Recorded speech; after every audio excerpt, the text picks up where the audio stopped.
Hello, everybody. Welcome to From Sketch to Stage. Gene Baker is with us tonight.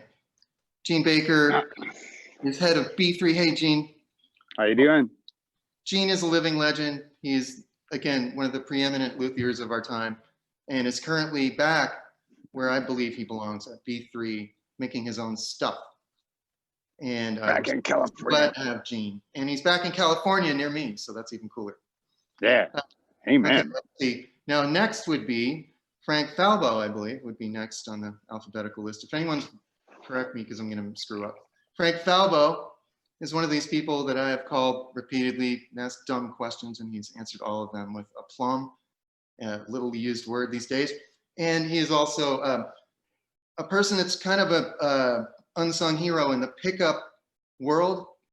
Frank now makes incredible guitars and very interesting hardware, and he operates out of California as well. Okay, next would be Joe Gore. Joe Gore, I can't say enough about Joe Gore, having him here tonight. Joe is another unsung hero. He has his hands in everything. He's in bands you can't believe he's in, like he plays with Tom Waits. He researched soca and juju in Africa and played that style abroad for years and came back. He's one of the experts on that. He's been editor of Premier Guitar, editor of Guitar Player Magazine. I got to stop talking about his credentials because we'll never get done. So thank you, Joe, for joining us. Really glad to have you. Dan Ransom is my main victim in my guitar mentoring. I've tortured this man, I don't know, 10 times a week about anything. And like Joe Gore, he always knows the answer. Oh, that's the one thing I didn't say. When I asked Joe Gore a question about guitar building, he would just say, oh, I did an article in Premier Guitar about that like last month. Or, oh, I have a bunch of sound clips on Tone Fiend that cover that. And so between these people, I have too many answers. And what's really interesting is they almost all agree with each other, which makes you know you hit the mother load. So Dan Ransom, one of the most under the radar people in the world. You can find one good article about him in the LA Times from 1996 that touts his skill and his building stuff for very famous people. But Dan, get yourself out there. This is Dan getting himself out there. Dan has done so much to help me. Okay, so Roger Sadowsky is, I don't even know what to say. You know, maybe Frank Falbo should introduce him because you guys are closer, but I will make an attempt at it. And if I screw it up, please somebody cyber kick me or something.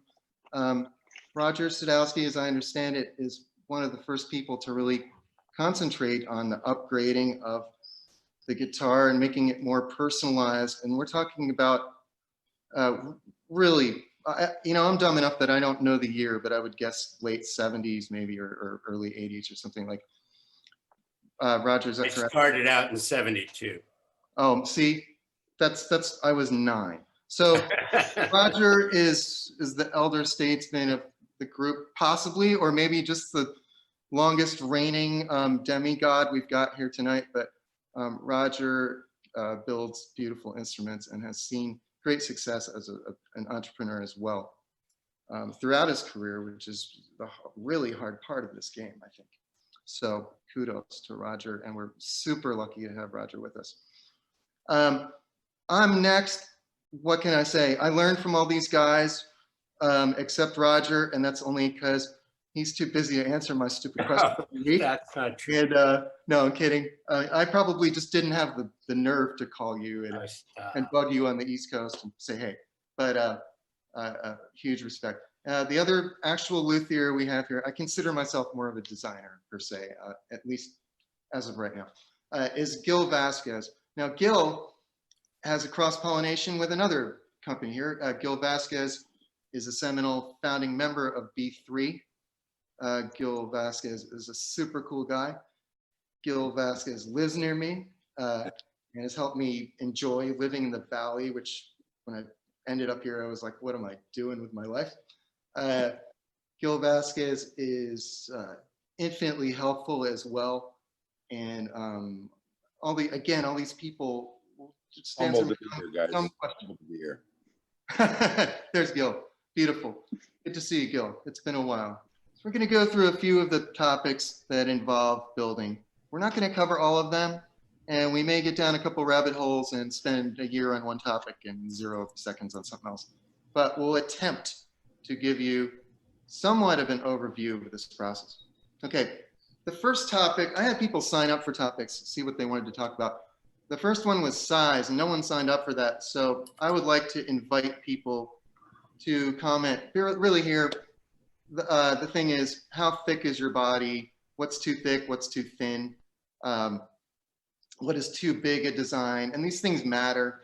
Later we'll talk about balance. They mostly matter in terms of weight and balance. So would anyone like to weigh in on the size of the guitar? I don't think there's any real rule, although some rules have been established, if that makes sense. Like a Strat is 1/750, if I'm not mistaken. Our Eclipses at ESP mimic Les Paul thickness. So, you know, I don't, but you're right, too big can be too big. And I'll leave that at that and let the other pros take over. Anyone? Dan? Well, what I found is that a thicker body can oftentimes really add to the overall tone. You have to have weight considerations in that, though. But particularly in a truly chambered semi-hollow guitar, even just an 1/8 of an inch difference makes a huge difference in just so many things. The frequency response, output, the acousticity of the guitar. Sure. On the outside, most electrics that are not like carved top kind of things are 1 3/4 inches thick. I find if I make a semi-hollow 1 7/8, it's just a fundamentally better guitar than the one that's 1 3/4 inches. The only problem is the sales pitch to the customer on that one. Sometimes they don't like them that thick, but anyway, my 2 bits. Exactly. Well, you know, there's ergonomic stuff you can do, like a belly carve or even rounding the edges that make it seem a little thinner.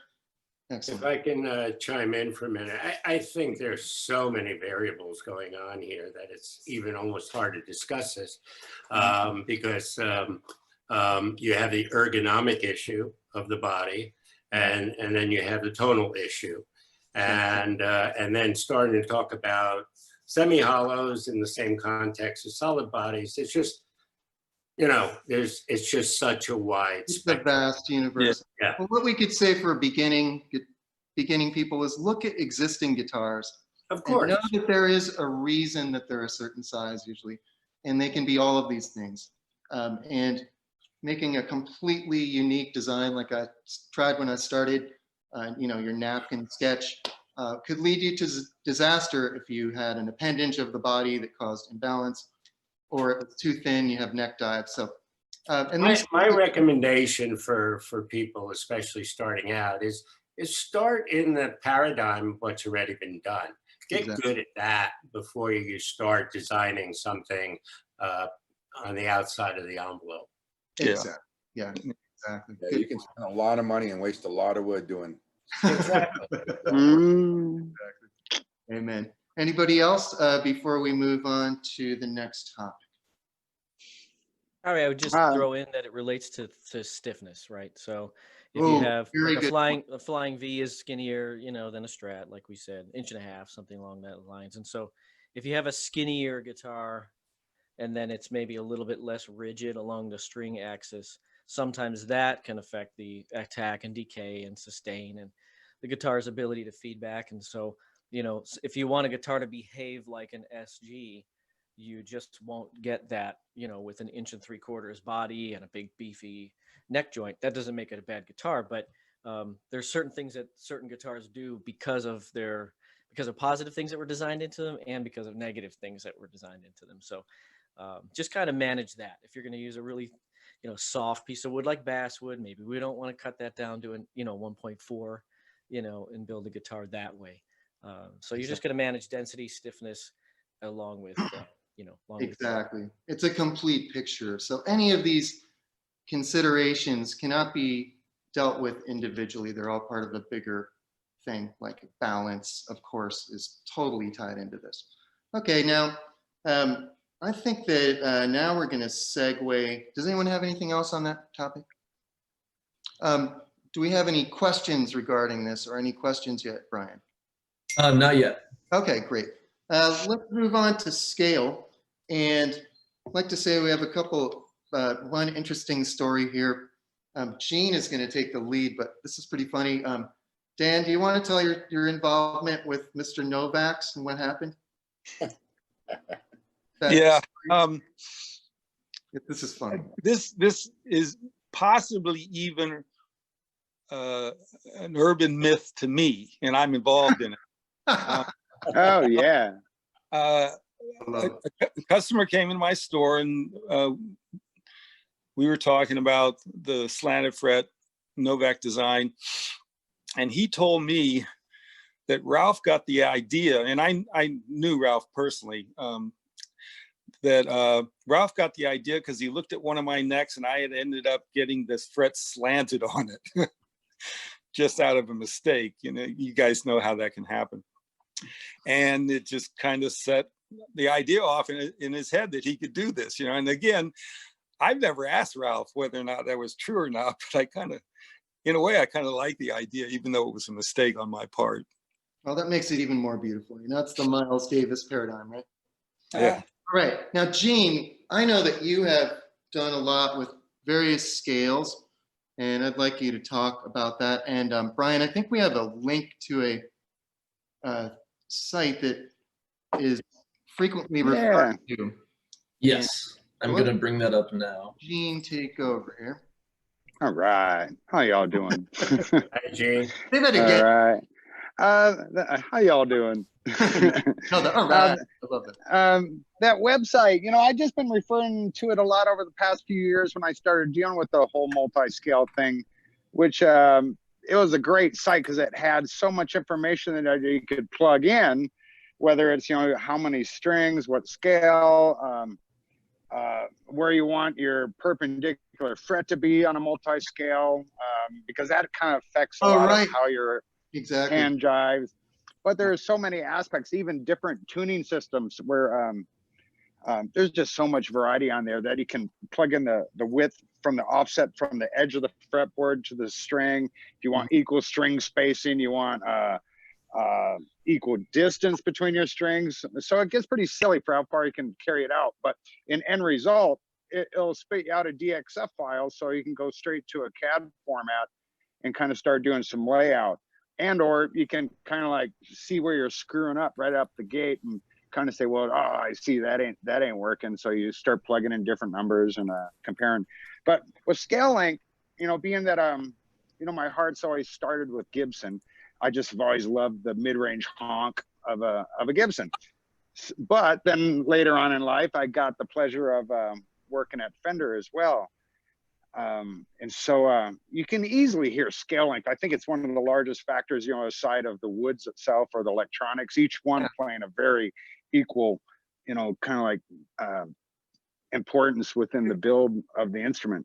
Could you give some advice to people who never built or put together like a Franken Strat or whatever and say, or any guitar, they're thinking about it, and how would they know what scale to choose if they didn't know a lot about guitars yet? You know, this website would not be for a beginner by any means. You might be able to get through some of it, but if somebody had some decent like entry level AutoCAD from high school or whatever, you might be able to get around it. But a lot of things, what I would start with would be comparing real guitars to certain things, and then you could get an idea what this number needed to be for like an offset from a string to the side of the fretboard or something.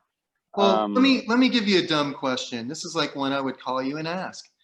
So like, how does it sound different between you know, say I'm going to build like a 23, let's go to an extreme. I'm going to build a 23-inch scale guitar just because that's my favorite number and for many reasons. And then I'm going to compare that to my 25.5, and I'm going to, what I believe I learned from this, and there's not much information really. I had to ask Gary, I had to ask everyone.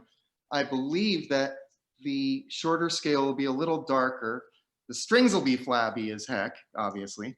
That's one thing you got to think about. How much string tension do you want and where are you anchoring it? But the other thing, I think that you'll lose some overtones, correct? If you have a shorter scale harmonics. You know, you can experiment just by putting a capo on the second fret of an existing Fender or Gibson guitar and redo it, and you'll get a good sense of what that scaling is going to be. Okay, how can you guys describe that to our viewers? What you would hear? Well, there's no doubt that the Fender scale, being the longer 25.5, is tighter and punchier and brighter.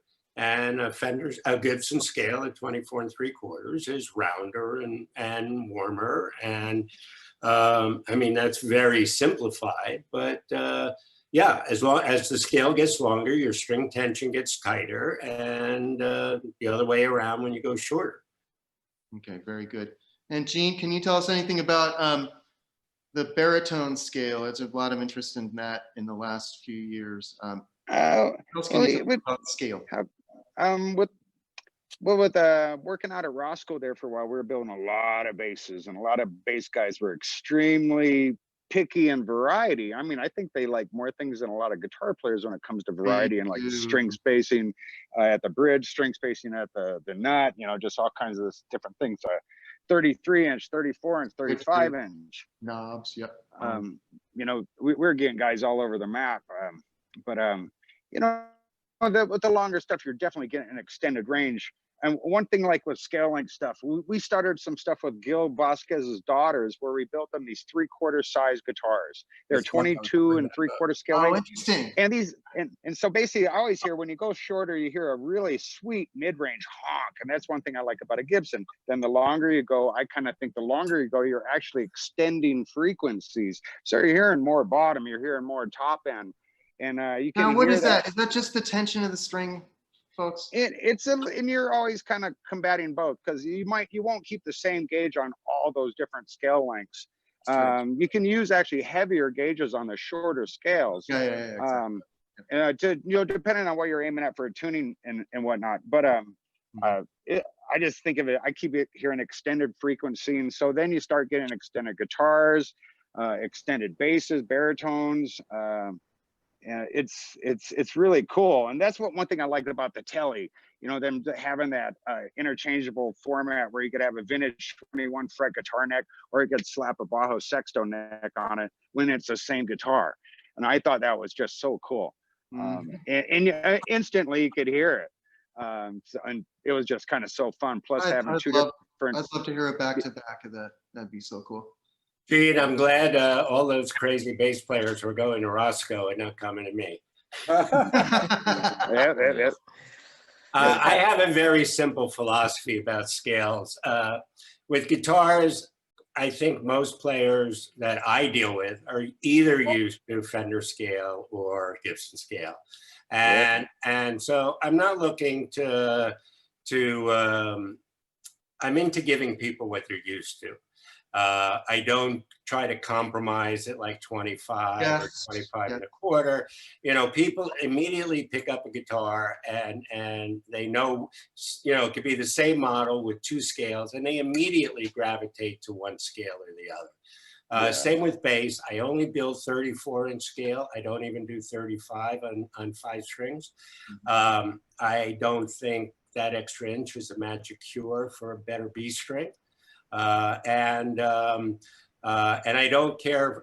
Short scales are fun to play, but they don't cut through in the mix.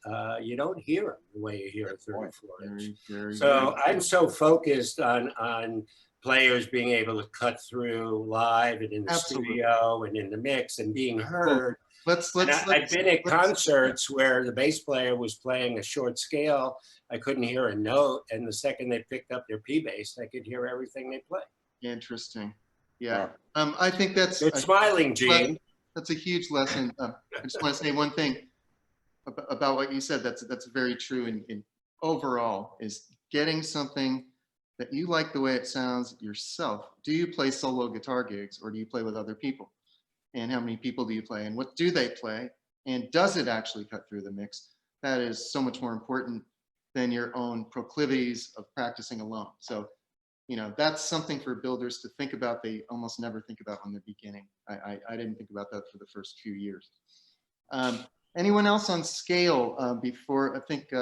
Yeah, I mean, to me, the easiest way that I cut through that knowledge base with a customer or anybody interested is, you know, violin, viola, cello, string bass.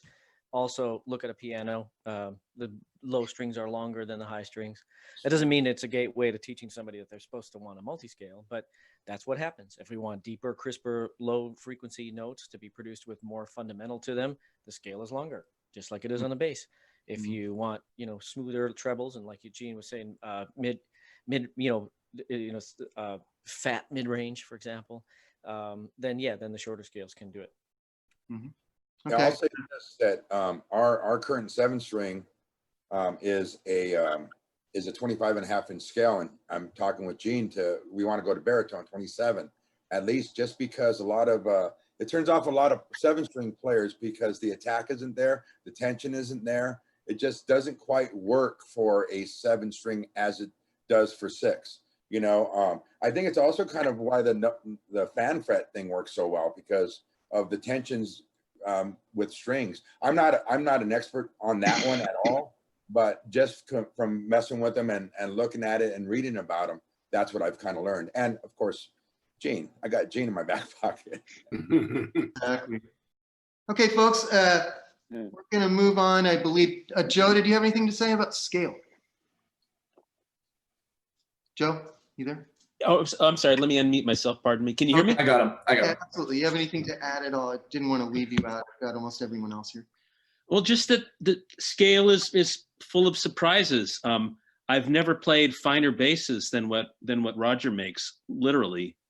But I don't necessarily agree about the short scale. You can hear the bass just fine on those Beatles records or on those NRBQ records. It's just a different voice with a different meaning in a different context. You know, we can all point out to how iconic builders have used particular scale lengths, and that's a good reference point, I would imagine, when talking to clients about an instrument they might want. But boy, I'm leery of monolithic answers here. Of course, there aren't any. Now, this next topic is so huge that everyone wanted to do it. And I think Roger's going to start with this one. This is what I'm calling tonal ideation. Yeah, it's getting an idea of what you want it to sound like before you build it. And this actually is possible. I mean, it sounds crazy.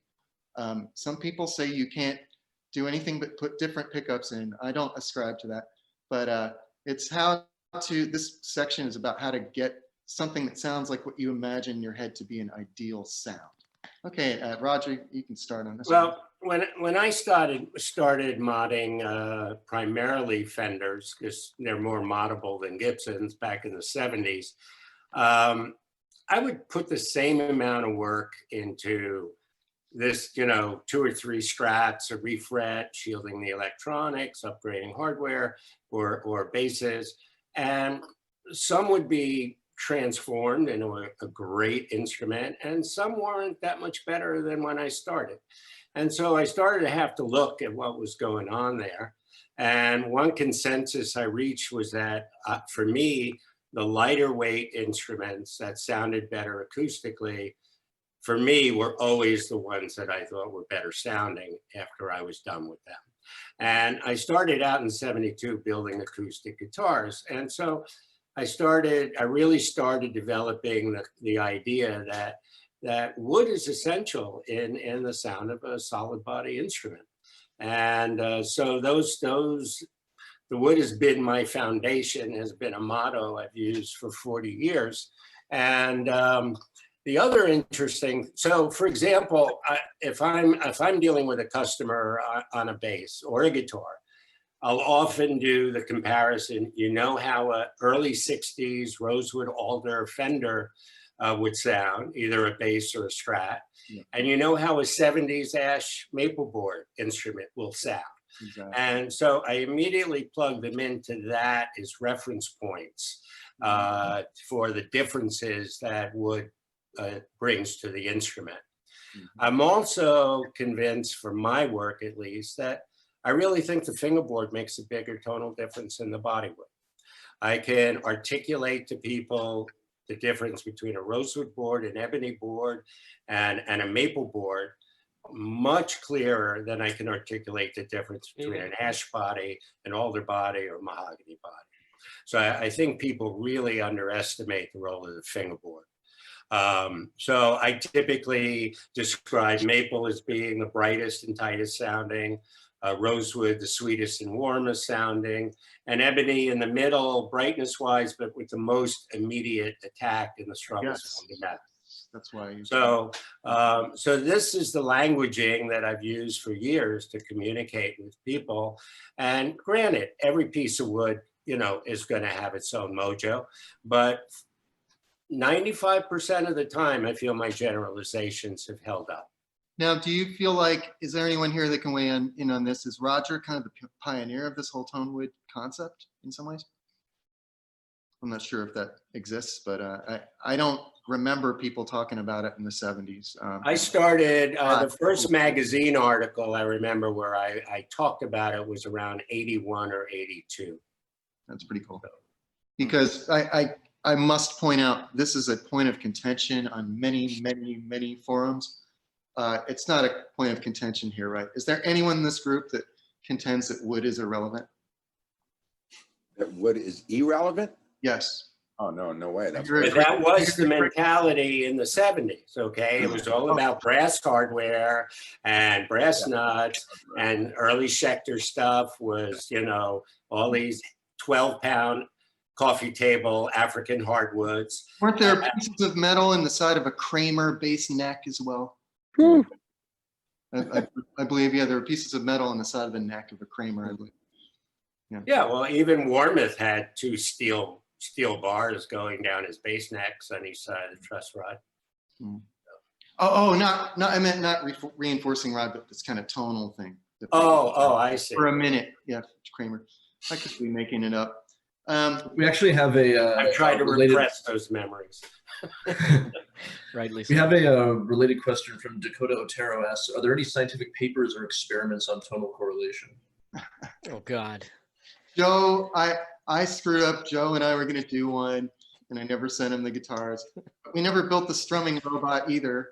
And someone will say, oh, you hit it harder. So anyway, I was holding out for the strumming robot, and I think I destroyed the whole thing. There's a couple really good studies, actually. I'll tell you what I've seen is more attempts at studies that get it wrong than people who get it right. I've seen studies that attempt to show that there is not a difference between a mahogany body or an alder body or this fingerboard or whatever. And what they miss is they don't create a test that actually exacerbates the deltas. Instead, they make a test that homogenizes everything. And then a quick pass of some A chords or whatever, you say, wow, it really isn't that different. Why am I spending $3,000 on this when I could spend, you know, $99 on that? And so no one's really done the thing that includes what I would refer to as the biofeedback loop between the SPL from the amp and the instrument. And that's where those smaller differences now become larger differences when the amplification comes in and pushes that sound pressure level back at the instrument and then gets it vibrating again, sort of in accordance with its own resonance, you know, with its own frequencies. And so one of my arguments is, first of all, I really can't bear those types of studies and comparisons at all. But I think it's less about what the listener can hear and the feedback that the player gets. Okay.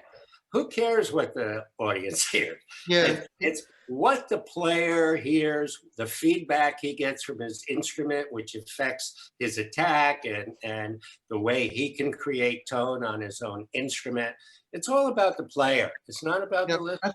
I thought of a good metaphor. It's like when you're in the studio and you're trying to assign an effect to a track, but you can't get it to work. So you have to record the track without the effect, but then you play it totally differently than you would if the effect were on there. So, you know, it's all about the reaction to the instrument at every point. I mean, what do you care how comfortable I am in my shoes that I'm wearing right now? But it's going to impact my day, how I relate to you, right? Amen. Very well.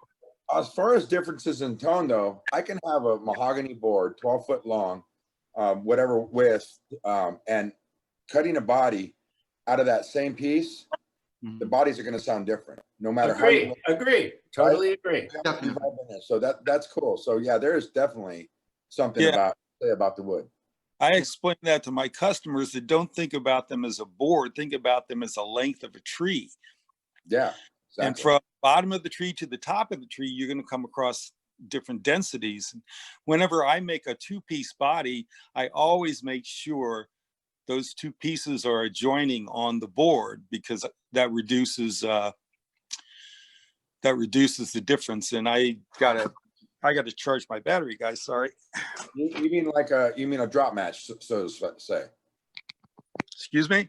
Like a drop match. So it comes from here. Slip match. Yeah, slip match. Yeah. I mean, but don't you think you should have different density woods to accentuate the treble and accentuate the bass?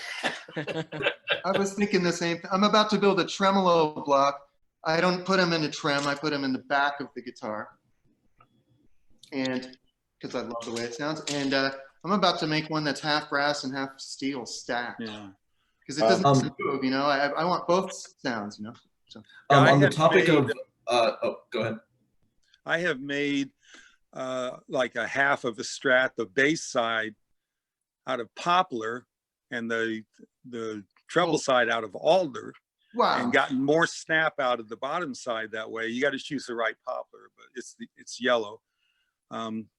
What I also have found is what I do is I build completely custom, so people walk in the door and they want to order something. I don't really have a line out, but what I find out is how many players don't really understand how important wood is to the guitar. They think it's just something that supports the pickups. And I always have to educate them, again, as Roger was saying, to all the different differences between the different woods. It's so fundamental to the building. It's hard for me to understand why people don't recognize that more. Not to cut down my customers. You know, there's another thing that needs to be addressed, is the difference between those of you who are custom building instruments for an individual, which for me was total quicksand. I discovered 40 years ago, and I choose not to do that. So I have my models. I have a menu of options for woods and hardware and pickups. But I think I could build 10 instruments with the exact same woods and hardware, and every instrument's going to have their own mojo. Exactly. And I can't predict that. I can't control that. And what one guy thinks is the best bass of the 10, the other guy may think is his least favorite. So I found custom building for me was more stress than I wanted to have in my life. So every instrument I build is on 7-day approval. If the mojo isn't there, send it back and I'll give you your money back. And someone else will think that's the best instrument they ever play. So I admire you guys who can do that custom stuff. I just don't have the emotional wherewithal to do it. Yeah, I totally agree, as do all of my therapists. Okay, folks, anything before we can segue to the next topic? I want to keep moving. I was going to say, just real quick, there was a question also related to wood. Nick Wilson asked, do you think the body wing woods matter, or just the body wood under the string column? No, the entire body. He likes neck throughs. He likes neck throughs. Yeah, I mean, if you made a neck through, even the wing wood would be relevant. Yes. No. If you have a neck through, basically the body is the same wood as the neck. If it's a jointed neck, then it's the body wood. The body wood is different. And the fingerboard wood would be more pronounced of an effect, as Roger said, than the body would probably. I kind of agree with that, especially with the attack. So, yeah, I think that it's every bit of wood in there. It's the thickness of it. Some people have even said a Florentine style horn on a semi-hollow sounds different than a round one. I haven't gone to that degree myself, where I can verify that. But these are ideas. Yeah, I mean, if you want to forgive yourself, give yourself some room.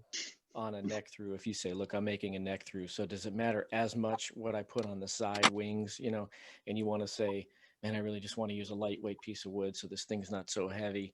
Maybe there's a little bit of room there. There's a little bit of forgiveness there in that, you know, in that it means a little bit less than it does on a solid body where the entire body wood is the same thing and there's a neck joint somewhere up near the neck pickup.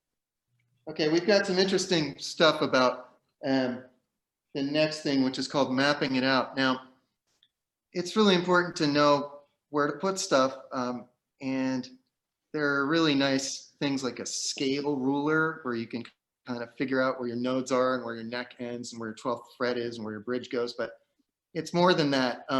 There are ergonomic issues, and I find it really, really amazing and highly compelling. Gil was participating in a forum for his company on ESP guitars, which, as you know, is a big company and has some very passionate followers. And there was a bit of a rebellion, possibly. I want you to explain that, Gil. This is really funny, and we've got some really great screenshots from Facebook as well. So what happened was we have a guitar. So USA ESP has only been going for about 5 years. And I recently came in last year, and thanks to my buddy Greg, who I worked with at the Jackson Custom Shop. But these guys have been talking about where the knob is placed on our M1s and our M2s. And it's really funny because, again, we all talked about earlier, when you're beginning guitar building and everything's kind of laid out for you already. You know, Les Paul has their knobs where they are. Jackson, you know, the soloists have their knobs, and you know, Strats are where they are. Some people like to move them.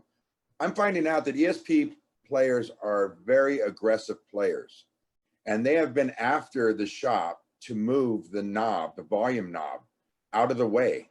And so this came up the other day, and I was like sitting there, and I'm like, Riza is a buddy of mine, the guy who is a moderator and kind of started this whole thing, and a huge collector and just a great player. And I kind of like opened up a can of worms. I said, okay, move it to where? I mean, because I can pick up just about any guitar, be aware of where and I'm not a great player by any means, trust me.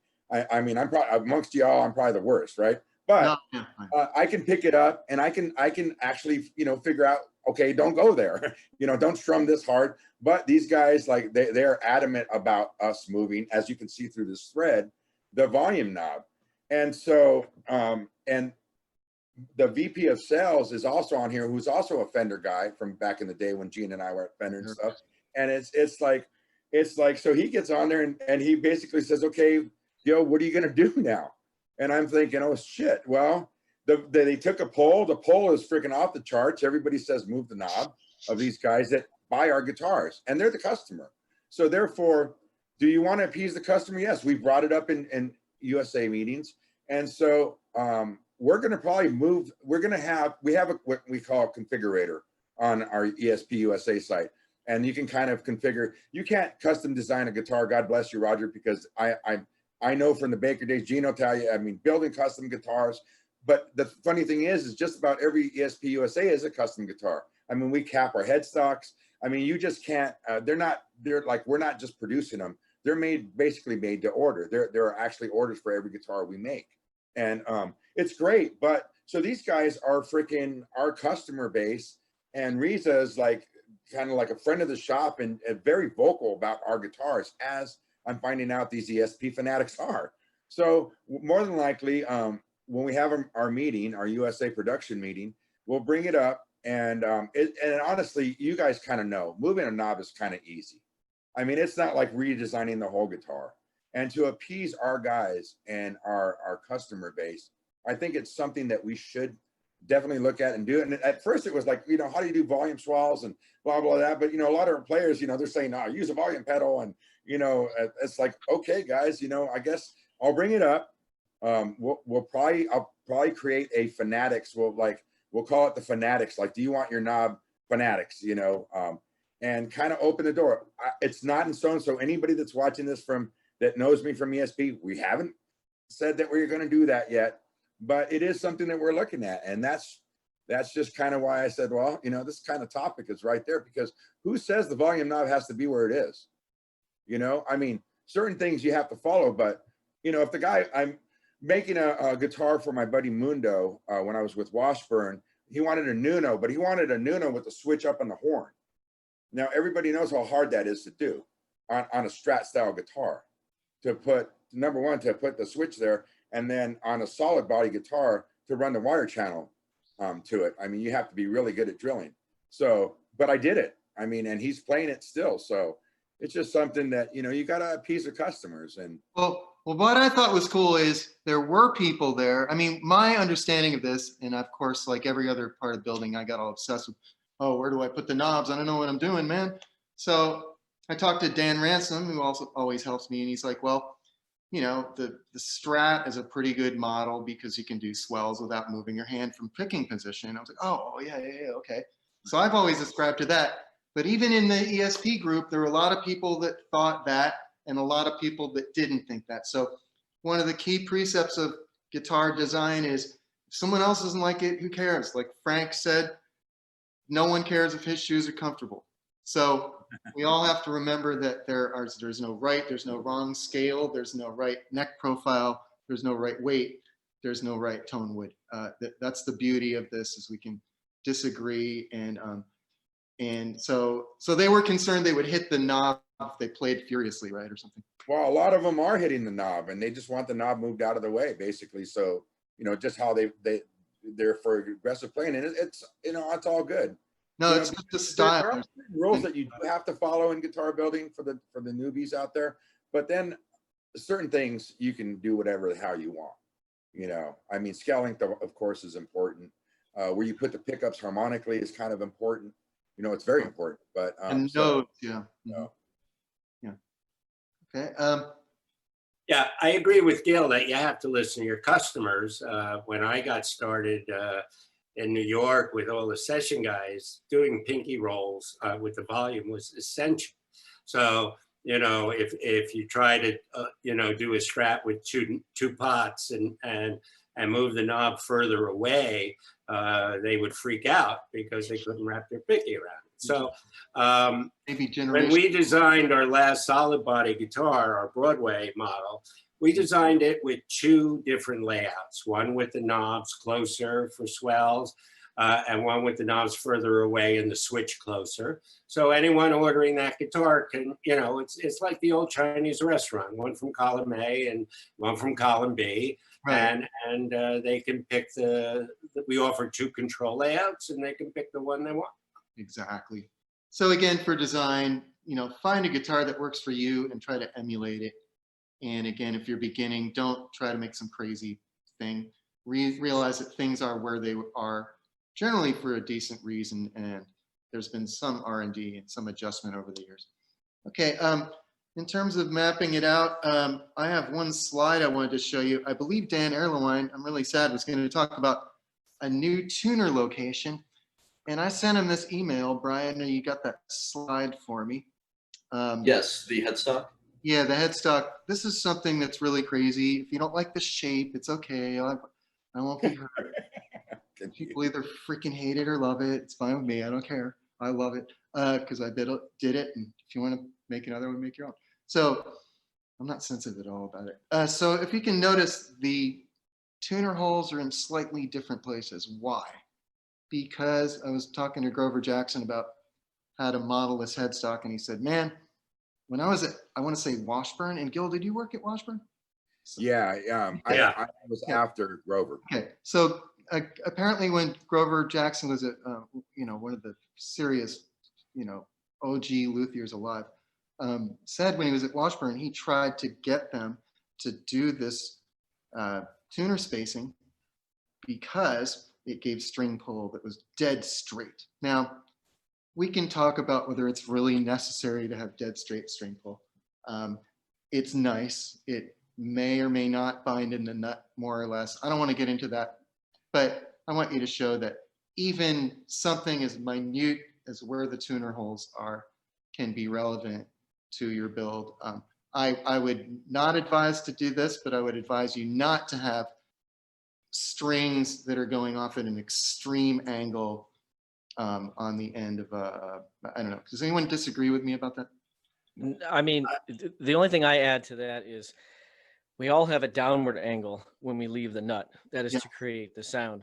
When someone looks at the string pull on a headstock, if it moves a little bit to one side or the other side, that's really just part of a compound angle. It's also going down.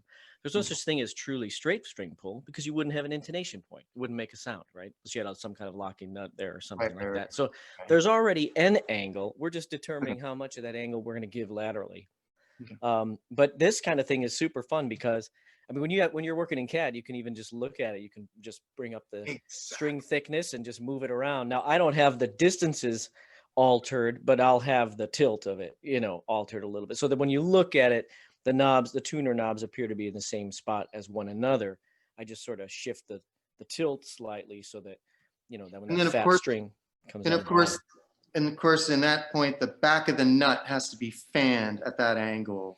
If there's going to be an angle, yeah. I just mean if I was looking for straight string pull like that, you can get that by just changing the tilt, the axis of where the tuners are all lined up, or you can do what they did, like increase the distance so they end up at that same location. But that's the kind of fun that you can have when you're really getting granular with this. But when it comes, so like I said, when it comes to the angle, though, a little bit to me is no big deal because again, we're going to combine that with what we know is already the downward angle. And so if you already have, mine are shallow, 7 degrees, 5 degrees, 12, 13 degrees. Whatever. 7, yeah. If you already have that, well, then, to go a little bit to the side at the same time, the string doesn't know. It's just taking a dog leg left by a little bit, so long as the nut is relieved, to accommodate. Well, that's the issue, the nut. I mean, of the thousands of instruments I've serviced over 45 years, without a doubt, many more tuning problems exist with 3-on-a-side headstocks. And that was the first place where I started using low friction nut material. And, I mean, it's not that you can't get an instrument 3-on-a-side just play well in tune, but it takes a lot more finesse and more thought about the material of the nut as well. Okay, now Joe, you had an interesting comment about my diagram before we end this little graphic here. I want to hear Joe ask me again. Well, where does the string contact the post? Exactly. No, that was a great question. I thought you were. I mean, should the line be to the center of the post or to the? It reminded me of one time I posted a picture of a stainless steel saddle on a telly and then 2 brass ones, and someone was like, "What alloy is the screw?" So anyway, no, but I believe that it wraps around the post, so you have to accommodate for the diameter of the post, I believe would be the answer to that. And okay. Well, it depends what tuner you're using, right? Absolutely. And it also depends how many wraps you have around the post. I mean, yeah. And Joe, do you have any other comments about this idea of location? By luck of the draw, I've spent a lot of my career playing with women, and a lot of women have issues with how men design guitars. I got it. Well, no, what Melissa Etheridge said, they're always putting a knob where a boob is supposed to go. Yeah, right. Oh my God. Okay. Yeah. Okay. Yeah, I get it. Yeah, I really love the fact that more women are playing guitar, but I wonder how sometimes when I look at the shape of it, and it reminds me of the bicycle difference that we had, right? So, okay, anything else about mapping it out? I guess if you're new, Dan, did you want to say anything about using templates or keeping the center line? I mean, there's the high-tech way to do this, and there's the low-tech. And if you're me, you're using a ruler and Forstner bits and files and stuff. And recently I added a router. So it's very different if you have CNC than if you're building your own stuff. I have a question for everyone about nut spacing. Does everybody cut their nuts so that the space is the same between strings as opposed to the center line of the string? Very good. I think that's the difference between guitars and basses. Bass is much more, equal space between the strings, where guitar is a lot more on center to center. I've always done guitars the same way. Center to center. Career. So. And how do you do it? Just curious. How do you do it, Roger? I want the space between the strings to be the same. See, as now we opposed- finally found something you and I disagree over. Okay. The show is over. For Okay, me, Although I did, as I I did- perceive it, sorry, Gene, as I perceive it, I'm going to aim for the middle of the string when I go to make my chords. That's where I'm aiming. And so the space between the strings to me is less important than the center to center, lining up. Okay. And, true, and I will not fight you on that hill, mind you. I'm not looking for fight. I'm just sharing. Gene, what That's were you how saying I've about- always done it. Yeah. I've that's also seen, and I still get guitar players sometimes want the equal spacing between strings, like Ronnie Montrose was that guy. Right. okay. So we're always getting somebody wants something different. But a lot of days now I'm using a lot of chestnuts and gum pre-slotted. Life is really easy. The easiest way is just to surrender the decision to someone else, right? Yeah, we use Yeah, exactly. Yeah. yeah, we use pre-slotted bone nuts. They're great. I mean, come on. Yeah, it's probably better than breathing bleached bone, right? Yeah. Okay, so now we are on, where the hell is it? Oh, weight. Now, weight is a function of size. We already talked about this, but the biggest thing you want to do is have decent balance. The issue is, will the guitar maintain playing position when you're standing up? And is the overall weight manageable? Or is it too light to where it is just kind of cartoonishly light? Grover Jackson, again, told me that he made a guitar, I can't remember what, it wasn't Polonia, I can't remember, but it was so light, balanced perfectly, but he gave it to people and they were like, this is weird, they didn't like it. And currently I'm building a guitar for Billy Gibson. I bet, I can't even talk. I just saw the Gibson logo. Billy did not build a guitar. For Billy Gibbons, who apparently likes very light guitars, and I'm trying to figure out how to put like helium inside of it, or, and what is light? If anyone knows about Billy's actual guitar weights, let me know. Okay, so anyone on the weight? I have a lot to talk about here. I've always been about building lighter weight instruments. And so for me on a bass, we're looking at my target range is 7.5 to 8.5 pounds finished weight. That is light. But real quickly, the balance thing. I've had so many arguments with people about this. Let's take a Fender style bass just for argument's sake. They're all neck heavy sitting down, every single one of them, okay? No matter how heavy the body is or how light the body. Standing up, in my opinion, it's all about your strap. If you have a strap with a slippery back, it's always going to be neck heavy.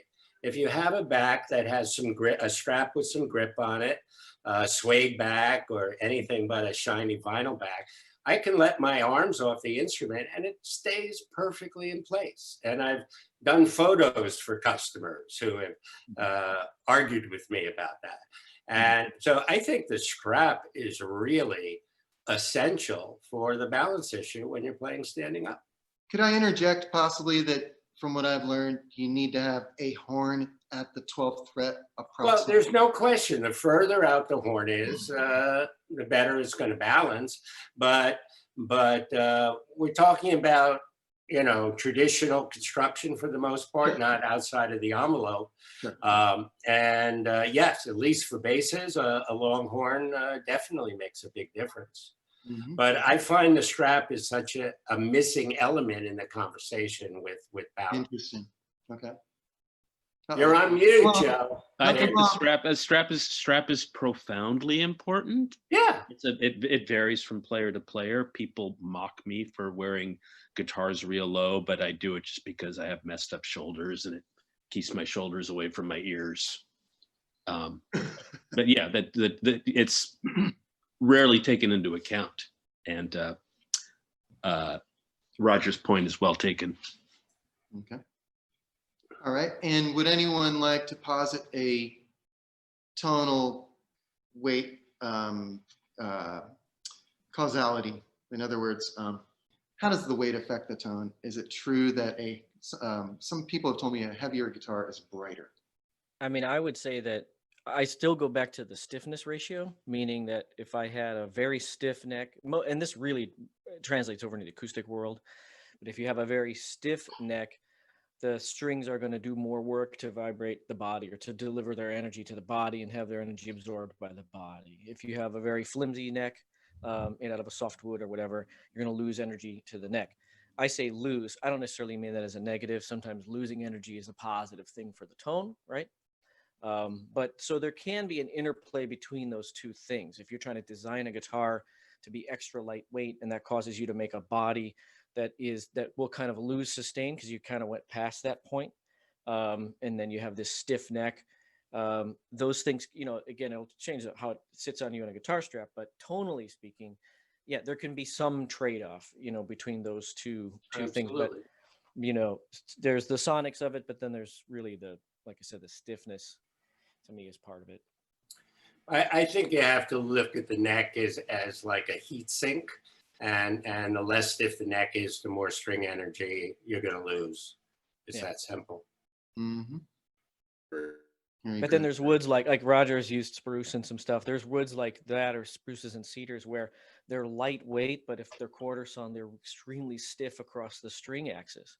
So now that's a completely different thing than a wood that's just lightweight and also soft and very, you know, rubbery and really doesn't have a high stiffness ratio. Yeah, recently Dan and I collaborated on a half fretless neck that Frank helped me ideate, actually. There's that damn word again. And it was incredibly stiff because each part of the fretboard had two pieces of wood. It was surprisingly resonant, I believe, because of that. Okay, folks, let's see what we've got here. Hey, Hugh, in reference to your asking about the Billy Higgins thing, Ace Bergman says he actually had Billy's SG in his garage a few months ago, no joke. So you can talk to him about the weight if you want. Yeah. Unbelievable. Who? Ace Bergman. Ace Bergman. You guys know? He's Slash's tech. Oh, no shit. Yeah, he's a great dude. Really good to know. Really good guy to know. Hey, Slash hey, is backfill it with the hog it out and backfill it with balsa, right, Gene? Okay. Wow. True. Hell, a lot of the Chet Atkins Gibsons had a big old balsa plug underneath them for those acoustic steel string or nylon string Chet Atkins. We did the same thing kind of at Washburn too. Hey, you know what, guys? I love you all. I have to go to another class, believe it or not. Okay, folks. Not guitar related. He's running another master class. He's double booked. No, not a master. Not by No, I got you, man. But hey, folks, I love you guys. So honored to be part of this. Thanks again to Gil Vasquez, a true master. And Gil is here in Burbank at the ESP USA shop. North Hollywood, buddy. Hollywood. Oh, I'm an idiot. North Hollywood. And it's distinct from the other operations of ESP, and they do almost full custom. It basically is full custom. So, get in touch with Ace. He's a good dude. Excellent. See you guys next time. Thank you so much. Thank you, sir. Okay, so I think we can really skip shape here, because what can you say about shape? Try to refer to your elders and your predecessors and know that those shapes have reasons. Don't try to make your own shape unless you have some advice. I can show you my first sketches. So that's enough to say about that. It may look cool, but it needs to work. And that is very similar to this. Now, this guitar may work, but it must be played with someone with 5-foot arms, or it's maybe just a Photoshop abortion, shall we say, but or maybe it's built by someone who you guys know, and you're gonna kill me after this. But please be aware that it's possible to get kind of out of control with your designs. Do we have a couple headstocks? Well, it's built by Joel, isn't it? Isn't that one of Joel's guitars? Uh-oh. I knew. It's meant to be like a Hamer that Rick Nielsen played, but it's a Joel Danzig guitar. The one in the photo is actually a sort of a mini replica. Was it really? That's basically the Christmas ornament version of that guitar, if I'm seeing it correctly. So was this meant to be played? That's not a guitar. That's, like I said, that thing on the screen is probably this big and meant to be put on display like a little trophy. But the guitar itself, yeah, was meant to be played, and in Cheap Trick they would bring it out. Had And five. a friend of mine played it one time, and it was so heavy he almost fell forward. Okay, what does it say here? Design can be the enemy of function. I rest my case. All right, now the next topic, unless someone has a good story about that. And this is pretty cool. Now Dan Erlewine was going to talk about a new tunematic he made. He used to have a video up about how he ground one down to put it on a Strat Tele type of guitar with a flat neck pocket. As we know, or as you might not know, but we're trying to convey here, if you put too high a bridge on a flat neck pocket guitar, these strings will become a hypotenuse, and they will not be parallel to the fretboard, and you will have a slide guitar at best. So Dan Erlewine is coming out with a low profile tunematic, I believe, or he was modding an existing one. I did happen to find out today, I got an email from StuMac today talking about their low profile rat bridge that works with the flat neck pocket. And I never heard of that before. And that's freaking cool because I love that bridge. You guys like that? I like the fact that it just mounts into the body one place. So I would really love it if Joe can take a minute or 5 here and talk about compatibility. I know Joe has done a lot of modding and has a lot to say about this. So.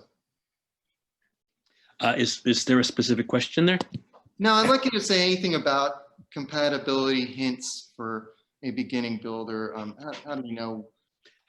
Between pickups and electronics, between pickups and. Where can you run into trouble if you get too ambitious? We need about 3 hours. Well, see, I kind of think running into trouble is a design goal. So Exactly.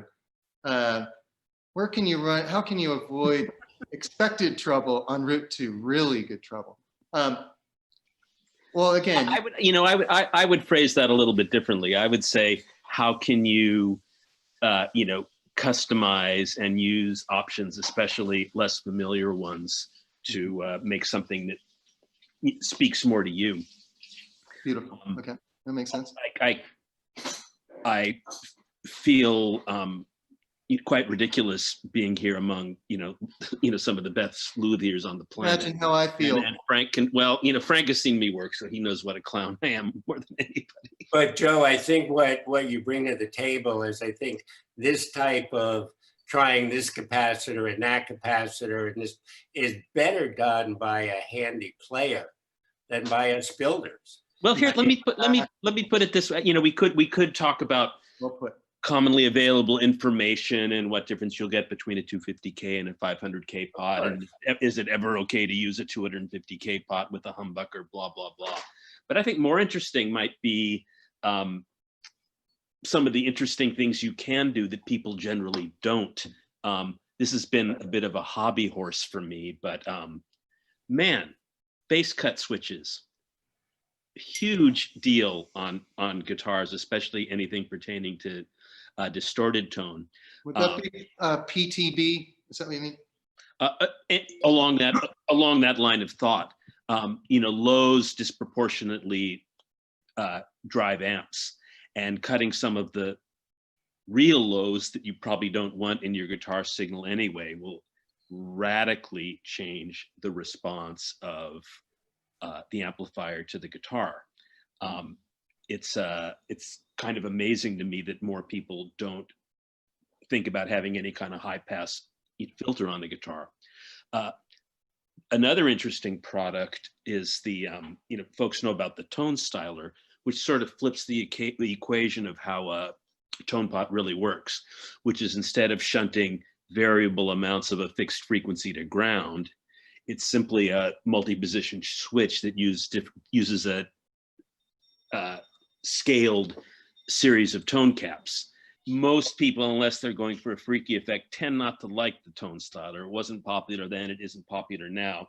But the tone styler concept about having a rotary pot with a hand-chosen selection of high-pass filter frequencies, Absolutely. really cool. And let's remember, folks, that you can alligator clip in and audition different caps when you're building a guitar, especially you use weird pickups.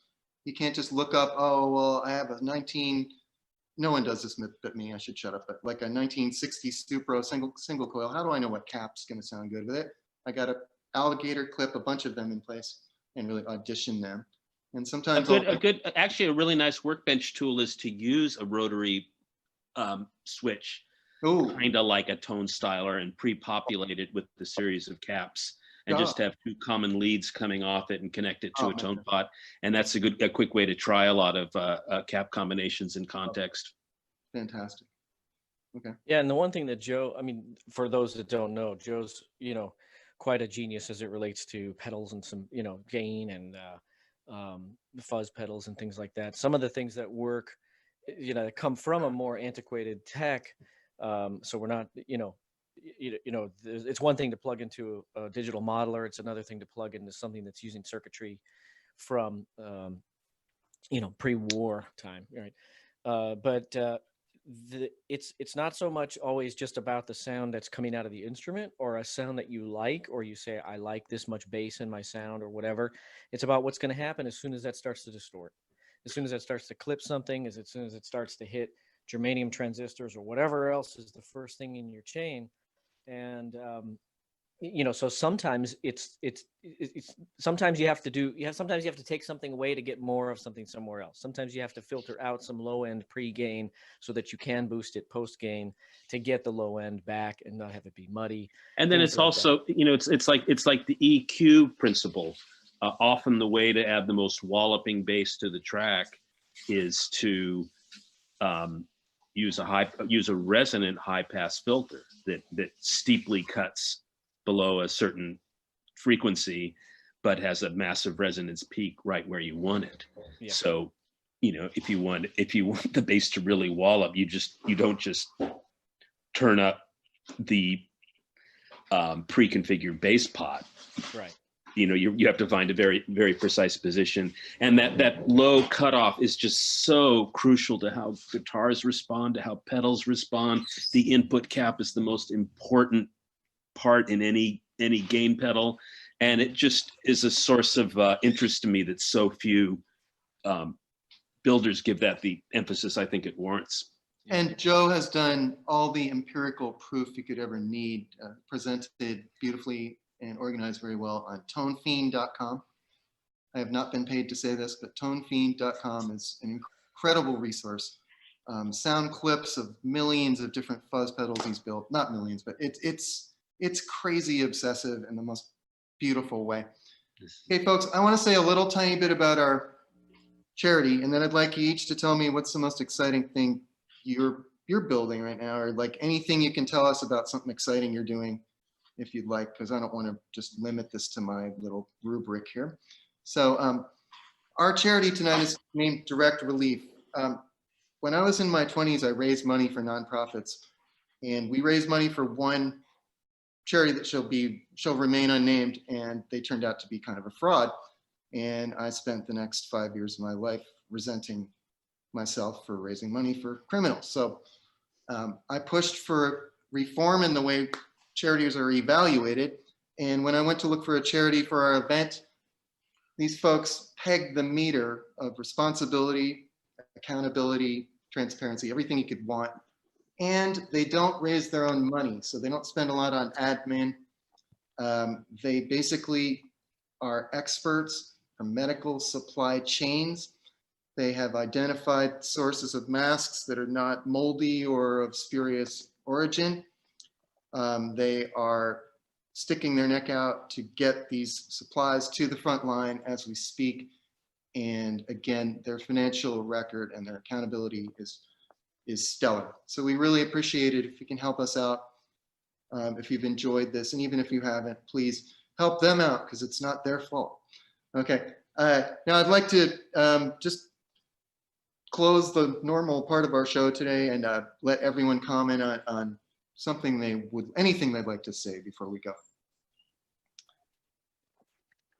Who wants to start? I'm just thrilled to be a part of this group and have been invited. You know, we're a very incestuous community, us guitar makers, and it's just so great to consider everybody here to be colleagues and not competition. And it's one of the things I love about our industry is the sharing of knowledge and experience and information. And so even though I don't know some of you as well as others, I'm just thrilled to be a part of this. Oh man, we're so honored to have you, and we want to do more of these. There's been some talk of smaller groups and more of a deep dive on a particular topic for an entire hour rather than jumping around. This is to kind of introduce the concept. Thank you, Roger. Really appreciate your Thank you. Yes. Who's All right. I'll take it, I guess. Absolutely. All right. God, what can I say? I'm just happy to be here, you know, and it's kind of like Jay Black from Fender Custom Shop was one of my big mentors when I worked at Fender, and, you know, he worked directly under Roger for a long time. So to any aspiring builders, one thing Jay always warned me about is be careful what you build. You might have to build it again.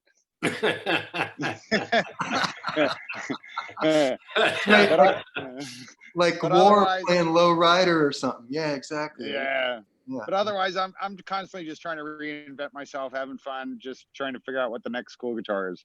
And everything's based on just loving playing music. So I think when music drives everything, it's always a fun job. Amen. Thank you, Gene.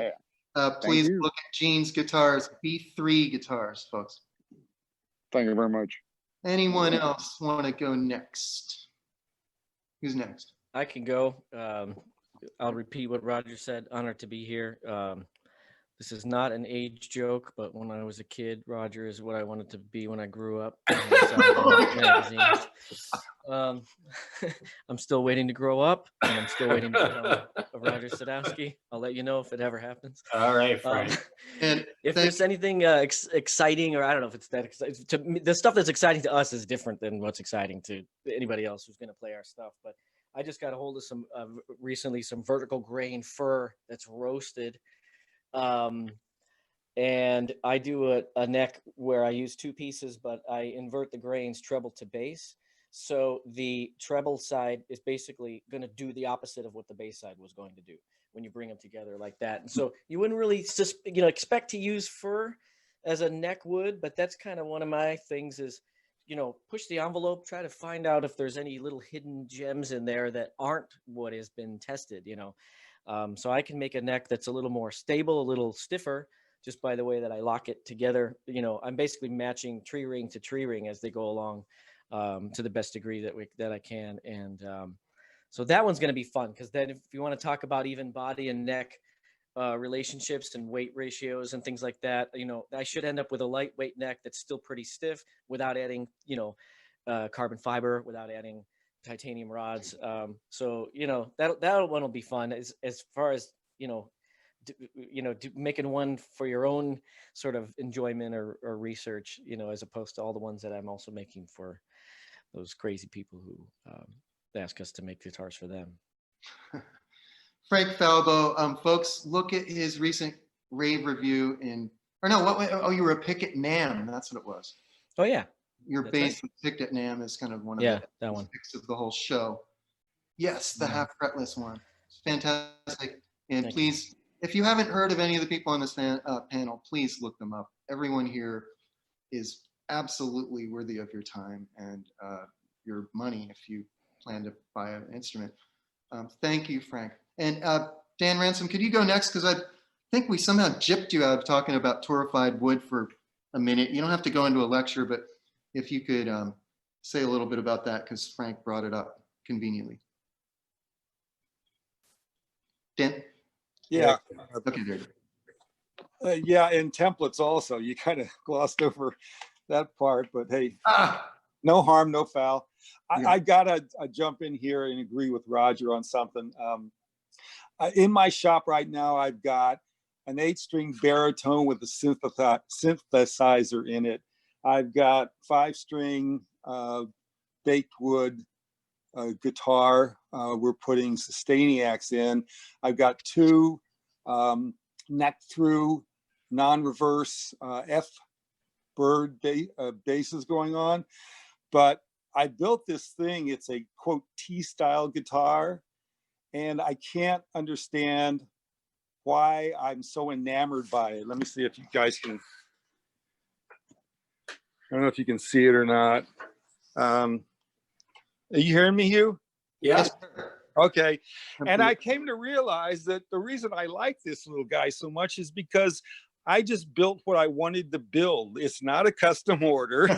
It's just I put together the colors and the woods and the style and everything. And I was walking around the store going, you know, I'd forgotten how fun it is to build guitars. Can you show it to us, please? I can't see it. Can you see it now? Nope. No. See it now? Yeah. Blue-green one. Yeah. It's kind of far away, but yes. Well, let me see if I can get closer. Yeah. Oh, the green thing. Go grab it. Well, it's only a foot away from me. There we go. Oh, that's beautiful, man. Are you a lefty, Dan? No, but I put this up on. I used to work for a company called Left is Right, and I think that, and I have a number of left-handed players, and I think it's a really underserviced group of the music world. And so what I'm doing is building a series of lefty guitars to put up on Reverb. So say a couple things about roasted wood, please. Well, I've only been working with about 2 or 3 years, but I'm completely enamored with it. Tonally, it's amazing. It's amazing to work with too. It's almost like clay. The grain is just, it doesn't work against you at all. I found this company, American Specialty Hardwoods, who sells baked wood. I try to get word out, because if they're stronger, we're stronger, right? Hopefully. And, I did an alder stratish style body that would normally come in at about 4 pounds, which is as heavy as I ever want to make a body. This came in at 3 pounds, 12 ounces. And I was like, this is so cool, but it sounds great. It's gorgeous. Roger may be able to add to that. Okay. No, I just wanted to give you back some of the time we stole. Okay. So anyway, let's see. And who has not gone yet? Let's see. Oh, but let me say one thing. Okay. It was great to be part of this group, and I did a lot of listening, as you might have noticed. But I followed so many of your guys' careers, and it was just great to be in on this. I consider myself to actually be the grasshopper of the group, and so thanks for letting me be in on it. Thank you, Dan. Again, my main mentor. Don't hold it against him if you don't like my stuff. All right, folks, we really appreciate you being here tonight to view our forum. Again, I can't say enough things about these people. I hope to someday be half as good as one of them. Not even half, I don't know, a fraction of as good as one of them. If I live another 50 years, maybe I'll get there. Thank you so much for attending. We hope to do more of these, and we hope to give each of these people a longer time to speak without me interrupting in the future. Be sure to donate to Direct Aid so we can get PPE and testing to where they belong. Thank you so much. Signing off from Hugh Tonelabs, I'm Hugh Schick. Thank you. Good night.